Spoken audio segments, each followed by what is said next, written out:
she was done. She was hurting, she didn't feel well, and that she wasn't going to rally. So at that point it was, we need to do what's best for her regardless of what we feel.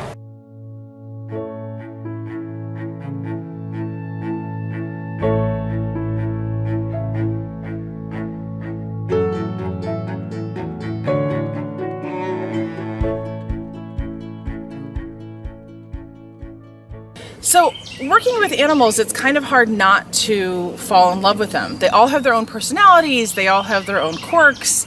Some animals seem to create a bigger connection with you than others. I don't always have a good answer why, which I suppose it's just like people, that some people are friends with others and not with other people. So you absolutely create connections. I've had numerous animals that I have had really strong connections with. And again, I don't know that I could tell you why. It's just kind of it's a instinctual, visceral response that you happen to make a connection with those animals. So I remember Kayla on the first tour. She was living with Raja. I just remember how big he was and how quickly he stepped out of her way, because it was clear that she was the boss, and that was pretty endearing. And you know, I think there's always, you remember the first time of a lot of things, and to see a tiger that close and to see what little things made them so powerful was pretty awesome. I started to do operant conditioning with them, her and Raja. I really started with Kayla. She's very smart and very food motivated, which made it a little easier to work with her. And you know, when you spend time with them, even 15 minutes a day, that one-on-one time, teaching them new things and feeding their bellies, that you know, you make a connection. And there were certain points as she continued to get sicker that, you know, the keepers would ask, hey, do you want to go give her food? And she'd come down for me. Or she'd come out and hang out when she was super hot. I could hose her down with a hose and she'd just hang out and chuff and all this, even when she didn't feel her best. So making the decision to euthanize an animal is never an easy decision to make. I feel very strongly, though, that this is the kindest act that we can take when it comes to caring for our animals. It's really easy to care for healthy animals who you're doing your day-to-day and there's no issues and there are no problems. It is harder when you're dealing with an animal that is sick. It is particularly hard when they're sick with something that you cannot fix. So one thing that I definitely value about the decision to euthanize an animal is that it's not just one person making the decision, and so the vet and the curator really make the decision with us and take each keeper's opinion into consideration, especially when you've seen them multiple times a day every day for months or years, and so you can really start to tell when those changes have been made in their behavior, and when you've kind of exhausted all of your options, either medication-wise or just from a quality of life standpoint. And so then that's kind of when you know when it's time. Obviously, it's one of the harder part of the job. It's not certainly something I would say that I enjoy, but it is a part of the job that I am grateful that I have. Because the whole point of practicing veterinary medicine is to ease the suffering of animals. And if I can do that and keep them alive, great.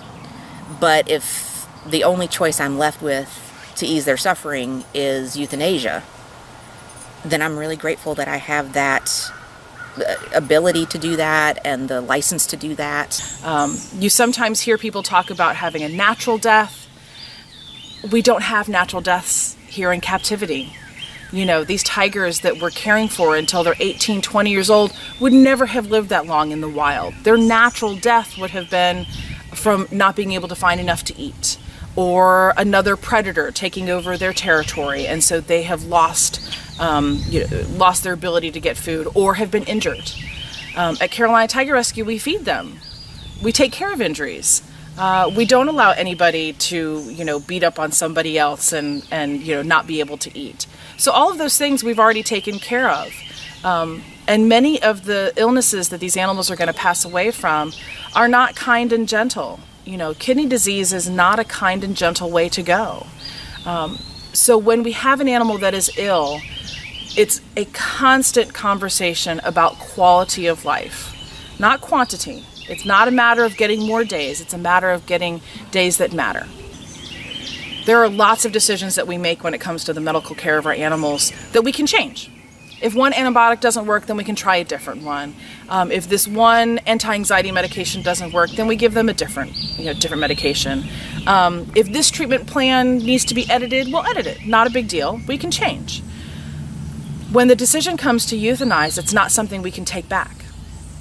It's hard, especially when there's other people in the room that are, showing their emotions, and you just look at it as that's part of the job. The part of the job when you're at the head of the animal checking for responses, whether it's just a routine thing or whether it is the euthanasia, is to make sure that you're keeping everybody else in the room safe so that those people are able to let their guard down. And so, that's what I look at it as, is that if I can't tell if the animal's starting to wake up because I have tears in my eyes or I'm distracted, then, I would never be able to live with myself if something happened to those other people in the room that had their guard down, knowing that I was taking care of the situation.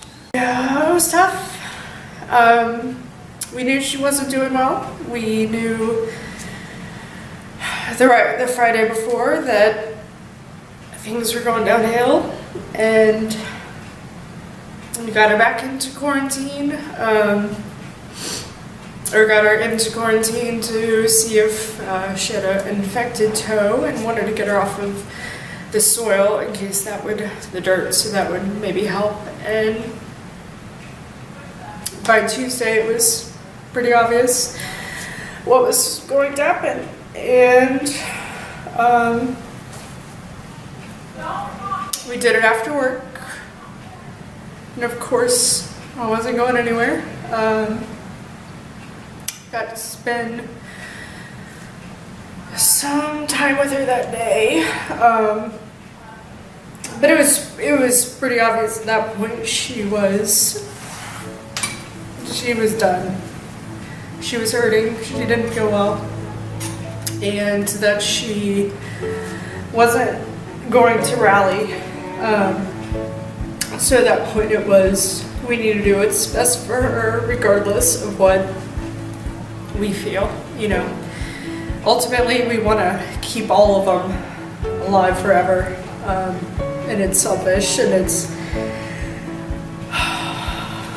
for us, but it was her time, and so it went down, and she was started, and when we were able to go in, she was asleep enough that we could go in. I went up and sat right with her and held her paw and just, let her know she wasn't alone. The memory that I have that is probably the hardest to live with was when we lost Tears. He was a tiger that was here at Carolina Tiger Rescue, and his death came at the end of an incredibly long 2 or 3 days at Carolina Tiger Rescue.